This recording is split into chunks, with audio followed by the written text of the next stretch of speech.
জুলাই আগস্টের গণঅভ্যুত্থান চলাকালে ইন্টারনেট সেবা বন্ধ করে হত্যাসহ মানবাধিকার বিরোধী অপরাধ সংগঠনের অভিযোগে সাবেক আইসিটি প্রতিমন্ত্রী জুনায়েদ আহমেদ পলক ও সজীব ওয়াজেদ জয়ের একটি ফোনালাপ আন্তর্জাতিক অপরাধ ট্রাইব্যুনালে উপস্থাপন করেছে প্রসিকিউশন।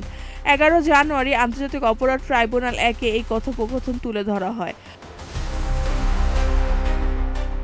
শুনানিতে চিফ প্রসিকিউটর মোহাম্মদ তাজুল ইসলাম জয় পলকের বিরুদ্ধে অভিযোগ গঠনের আবেদন করেন এবং 3টি অভিযোগ পাঠের পাশাপাশি অডিও অনুলিপি ও ভিডিও প্রদর্শন করা হয়। ফোনালাপে জয়কে পলককে বলতে শোনা যায়, তুমি রেডি থাকো তোমার সম্ভাব্য সব সক্ষমতা নিয়ে।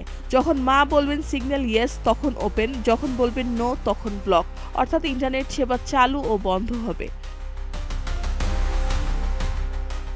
Prosecutor Gazi HM. তামিম সাংবাদিকদের বলেন, পরিকল্পিতভাবে প্রথমে ইন্টারনেট গতি কমিয়ে পরে পুরোপুরিভাবে বন্ধ করে শান্তিপূর্ণ আন্দোলনকারী ছাত্র জনতার উপর হত্যাযজ্ঞ চালানো হয়। এসব ঘটনা আড়াল করতে ইন্টারনেট বন্ধ রাখা হয়েছিল। তিনি জানান, আন্দোলনকারীদের যোগাযোগ বিচ্ছিন্ন করতে 8টি সামাজিক যোগাযোগ মাধ্যম অ্যাপ বন্ধের সিদ্ধান্ত নেওয়া হয়।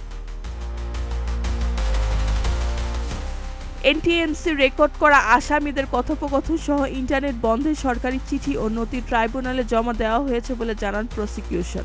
অভিযোগ গঠনের শুনানি শেষ হয়েছে। আগামী 15 জানুয়ারি আসামি পক্ষের ডিসচার্জ শুনানি অনুষ্ঠিত হবে।